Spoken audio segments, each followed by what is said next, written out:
नमस्कार शेतकरी बंधूंनो, मी ज्ञानेश्वर चिकणे. आज आहे 18 नोव्हेंबर 2025. तर आपला अंदाज हा 28 नोव्हेंबरपर्यंतचा आहे. हा अंदाज पुढे 9-10 दिवसाचा अंदाज आहे. 10 दिवसाचा. या 10 दिवसाच्या कालावधीमध्ये राज्यामध्ये वातावरण कसे राहणार आहे.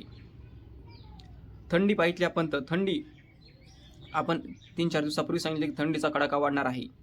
आणि थंडी शेतकरी मित्रांनो, थंडी इतकी खूप कडक पडत आहे की 1 अंकी सुद्धा तापमान आता थंडीचं येऊ लागले आहे. काही भागामध्ये 1 अंकी म्हणजेच 9 अंकीपर्यंत सुद्धा तापमान काही भागामध्ये, म्हणजे खेड्यामध्ये, ग्रामीण भागामध्ये जिथं पाण्याचं, जिथं नदी किंवा तलाव असेल तिथे 1 अंकी सुद्धा तापमान झालेलं आहे. पण तसे मॅप अजून 1 अंकी टेम्परेचर झालेले तसं दाखवत नाहीत. पण कारण मॅप जे आहेत, मॅपचं बसवलेलं असतं ते शहरामध्ये बसवलेलं असतं. शहरामध्ये जे आहे तापमान ग्रामीण भागापेक्षा तापमान थोडीफार 1 ते 2 अंश आणि किंबहुना काही ठिकाणी 3 अंशांपेक्षा जास्त असतं. हे असं असतं. आणि जे रडार जे बसवलेले असतात ते पूर्णतः शहरामध्ये असतात. ते यामुळे थोडेफार टेम्परेचरमध्ये कमी अधिक टेम्परेचर असते. त्याच्यामध्ये जर मॅप सध्या जर दाखवते, मॅप महाराष्ट्रामध्ये 12-13 पर्यंत तापमान दाखवते संध्याकाळचं. आणि माझ्या अंदाजाने तापमान हे 9पर्यंत सुद्धा काही भागामध्ये गेलेलं आहे. थोड्याफार प्रमाणामध्ये मी जे सांगितलेले की जिथे पाण्याचा भाग आहे तिथे त्या भागामध्ये 9 अंश सेल्सिअसपर्यंत सुद्धा तापमान गेलेलं आहे. संध्याकाळचं अंश सेल्सिअस म्हणजे इतकं कमी तापमान झालेलं आहे संध्याकाळचं. आणि दिवसाचं सुद्धा तापमान जे आहे ते दिवसाचं सुद्धा तापमान कमी झालेलं आहे. तर पुढच्या येणाऱ्या 2-3 दिवसामध्ये सुद्धा थंडीची लाट राहणार आहे. त्यामध्ये आज 18 तारीख आहे, तर 20-21 तारखेपर्यंत थंडीची लाट महाराष्ट्रामध्ये चांगली कडाक्याची थंडी राहणार आहे. तर 21 तारखेपासून पुढे अजून पाऊस येणार आहे का? बघा, पावसाने अशा यूट्यूबवर तसा धुमाकाळ एका यूट्यूबरने तसा धुमाकाळ घालतो की नुसतं फक्त बोलण्यामध्ये परिणाम येतो. आणि त्याचा एक अंदाज धड नसतो, बरोबर नसतं, फक्त बोलतो असे बोलते म्हणतात ना, बोटा ह्या बोटावर त्या बोटावर असा करतो फक्त एवढाच. ते अंदाज तुम्ही लक्षात धरत जा. आणि जर माझा अंदाज जर चुकला तर कुठल्याही यूट्यूबरनी आतापर्यंत माझे जे अंदाज चुकलेले असतील तर कुठल्याही यूट्यूबरने, शेतकरी आपले यूट्यूबर खूप आहेत किंवा हवामान अभ्यासक यूट्यूबर खूप आहेत, त्यांनी माझा जर इथून मागचे 2-3 वर्षापर्यंतचा तुम्हाला पुरावा यूट्यूबमध्येच आहे, तिथलचा कुठलाही अंदाज तुम्ही उचलायचा आणि हा अंदाज चुकलेला असं दाखवायचा. आणि सर्व अंदाज 365 दिवसाचे पण अंदाज असतात. म्हणजे जे 365 दिवसाचे प्रत्येक 365 जरी अंदाज त्या दिवशी नसेल काढलेला पण त्याच्या अगोदर अंदाज दिलेलाच असतो. एकही अंदाज चुकलेला नाही आहे. आणि तंतोतंत एवढा तंतोतंत अंदाज असताना देखील मी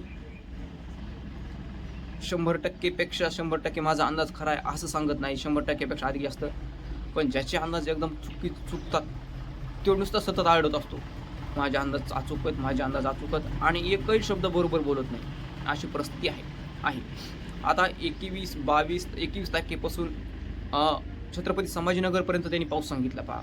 बघा, आता 21 तारखेपासून छत्रपती संभाजीनगरमध्ये पाऊस सांगितला. 22-23 तारखेला छत्रपती संभाजीनगरमध्ये सुद्धा तुरळक भागामध्ये पाऊस सांगितलेला आहे. तुम्हाला सुद्धा लक्षात येईल कोण आहेत तिथं. आणि त्याचबरोबर 24 तारखेला म्हणजे 21, 22, 23, 24, 25 या कालावधीमध्ये खान्देश म्हणजे धुळे, जळगाव, नाशिक या भागामध्ये देखील ढगाळ वातावरण व पाऊस सांगितलेला आहे त्यांनी. तुम्ही ते ओळखू शकता.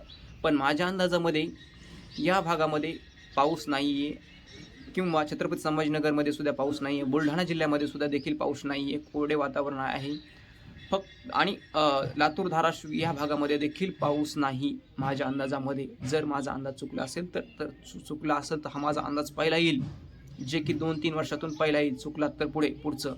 पण माझ्या अंदाजामध्ये पाऊस नाही आहे. आणि पावसाची शक्यता आहे, म्हणजे ती 24, 25, 26 तारखेच्या दरम्यान पावसाची शक्यता आहे. त्यामध्ये कोल्हापूर जिल्ह्यामध्ये, कोल्हापूरपासून दक्षिणेकडच्या भागामध्ये मालवण, आजरा या भागामध्ये, म्हणजे कोल्हापूर जिल्ह्याच्या दक्षिणेकडच्या भागामध्ये, दक्षिण समुद्र किनारपट्टी या भागामध्ये पावसाची शक्यता आहे. हलक्या पावसाची शक्यता आहे या भागामध्ये.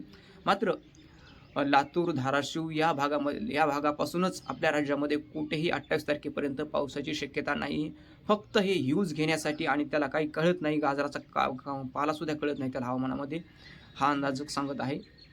त्याच्या अंदाजातून मागचे कितीतरी खोटे झालेले आहेत हे सुद्धा मी तुम्हाला, ह्याच्याबद्दल जर तुमचं कमेंट चांगले आलं तर ह्याच्याबद्दल सुद्धा मी व्हिडिओ दाखवीन.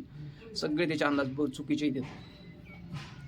त्याच्याबद्दल तर माझा अंदाज जर चुकला असेल तर माझा अंदाज हा जर मी पाऊस सांगितलेला नाही, फक्त कोल्हापूर जिल्ह्यामध्येच पावसाची शक्यता, कोल्हापूर जिल्ह्यामध्ये. बाकी 27 ते 28 तारखेपर्यंत राज्यामध्ये कुठेही पावसाची शक्यता नाही आहे. फक्त ढगाळ वातावरण, हे लक्षात घ्या, फक्त हलके ढगाळ वातावरण, धुरकट वातावरण व धुके तुम्हाला सकाळी दिसून येईल व हलके ढगाळ वातावरण थोडेफार प्रमाणामध्ये दिसून येईल, जे की आपल्या शेजारी राज्यामध्ये म्हणजेच आंध्र प्रदेश आणि कर्नाटकच्या दक्षिण भागाला आणि तामिळनाडूमध्ये पाऊस सुरू आहे. त्यामुळे ती काय होणार, त्याचाच परिणाम थोडे हवामध्ये बाष्प थोडे येणार आहे आणि त्याचं धुरकट वातावरण, काहीतरी प्रमाणामध्ये ढगाळ वातावरण होण्याची शक्यता आहे. पण त्या ढगाळ वातावरणातून कुठेही पावसाची शक्यता नाही. शेतकऱ्यांनी निश्चित राहावं. हे फेक हवामान अंदाजक आहेत. धन्यवाद.